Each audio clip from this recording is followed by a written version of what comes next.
नमस्कार दोस्तों, स्वागत है आपका एक और वीडियो में। आज हम बात करेंगे लावल्स फौत के बारे में। ये लावल्स फौत होता क्या है, लावल्स व्यक्ति क्या होता है, और जब उसकी मृत्यु हो जाती है तो उसकी जमीन का ट्रांसफर किन किन व्यक्तियों के नाम जाता है। तो चलिए शुरू करते हैं। पहले देख लेते हैं कि लावल्स कहलाता क्या है। एक ऐसा व्यक्ति जिसकी कोई बल्दियत ना हो, कोई उत्तराधिकारी ना हो या फिर कोई वारसा ना हो, तो ऐसा व्यक्ति लावल्द कहलाता है। ठीक है, तो बिना किसी संतान या उत्तराधिकारी के कोई व्यक्ति मृत हो जाए तो ऐसे व्यक्ति की मौत को हम लावल्द फौत कहते हैं। मतलब उस व्यक्ति की जो फौत हुई है वो लावल्दियत के तरीके से हुई है। आगे देखते हैं लावल्द फौत के केस कौन कौन से होते हैं। केस वन है कि यदि कोई व्यक्ति शादीशुदा नहीं है, ठीक है, तो जाहिर सी बात है शादीशुदा नहीं होगा तो उसकी कोई वैलिड संतान नहीं होगी। ठीक है, और यदि ऐसी स्थिति में उसकी मृत्यु हो जाती है तो वह व्यक्ति लावल्द फौत कहलाता है।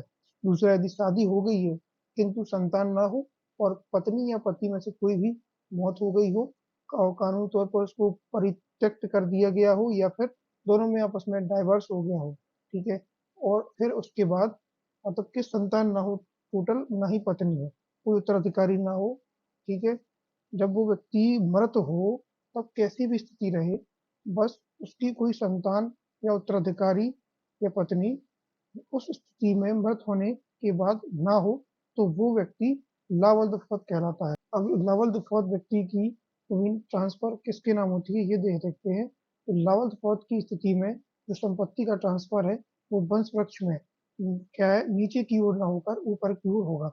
इसका एग्जाम्पल है ये, कोई व्यक्ति ए है, वो क्या हो गया है, फौत हो गया है, तो उसकी जमीन उसके पत्नी पुत्रों में बट जाएगी। मान लीजिए एम एन ओ पी एक है, उसकी संतानें हैं, तो ए की जो जमीन है उसका जो टोटल हिस्सा है 1/4 एम के पास जाएगा, 1/4 एन के पास जाएगा, 1/4 ओ के पास जाएगा और 1/4 ही पी के पास जाएगा। ठीक है, अब इसमें एक केस और है, जो पी है वो क्या है, उसकी कोई संतान नहीं है, वो लावल्द फौत हो चुका है। तो फिर क्या होगा, जो 1/4 हिस्सा है वो कहाँ चले जाएगा, पी का ए के पास चला जाएगा। अब यदि ए फोर्थ है तो फिर वो 1/4 हिस्सा इन तीनों में फिर से बट जाएगा। इस स्थिति में यदि ये ऊपर गया है हिस्सा ए के पास और फिर ये ए भी फोर्थ हो चुका है तो फिर ये नीचे आ जाएगा। क्यों? क्योंकि जो पी का हिस्सा वो ए को मिल गया, अब ए के पास आ गया उसका आधा, तो वो किसको देना चाहता है। ठीक है, अब ए फोर्थ हो गया क्योंकि सामान्य फोर्थ की स्थिति है। ठीक है, तो इसमें सामान्य फोर्थ की स्थिति में जो वंश वृक्ष वो नीचे की ओर जाता है, तो एम एन ओ में वो हिस्सा बट जाएगा।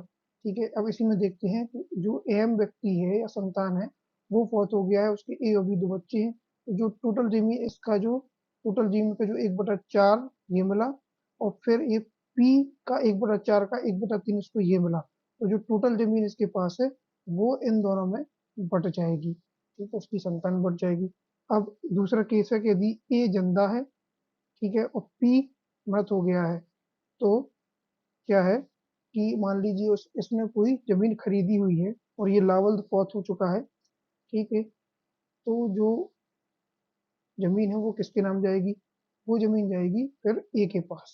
क्यों? ए तो जिंदा है, ए के पास ही रहेगी। फिर जब ये ए फौत हो जाएगा तो फिर किसके पास जाना है, वो बाद में डिसाइड होगा। ठीक है, तो ये हो गया, तो ऐसे ऊपर की ओर जाता है लावल्द फौत में वंश वृक्ष। ठीक, अब एक अपवाद की स्थिति है, कौन सी है, कि यदि पी ने जो अपनी जमीन खरीदी है, एक नियम ये है कि आप पैतृक संपत्ति का वसीयतनामा नहीं कर सकते हो। जो आपने अपने जीवन काल में जमीन खुद से स्वयं से अर्जित की है, खरीदी है, उसी का आप वसीयतनामा कर सकते हो। तो पी के पास यदि उसने स्वयं से बस संपत्ति अर्जित की है तो इसका वसीयतनामा मान लो वो जिसको भी कर देगा, ठीक है, तो फिर वो वसीयतनामा के आधार पर नामांतरण कहलाएगा, ना कि लावल्द फौत के आधार पर नामांतरण कहलाएगा। तो एक ये अपवाद हो सकता है जरूर। तो दोस्तों ये थी छोटी सी जानकारी लावल्द फौत के बारे में कि क्या होता है लावल्द फौत। आशा है आपको जानकारी अच्छी लगी होगी। यदि आपको ऐसी ही वीडियो चाहिए है तो हमारे वीडियो को लाइक शेयर सब्सक्राइब कीजिए, चैनल को हिट कीजिए बेल आइकन को और नॉलेज को फैलाते रहिए। धन्यवाद।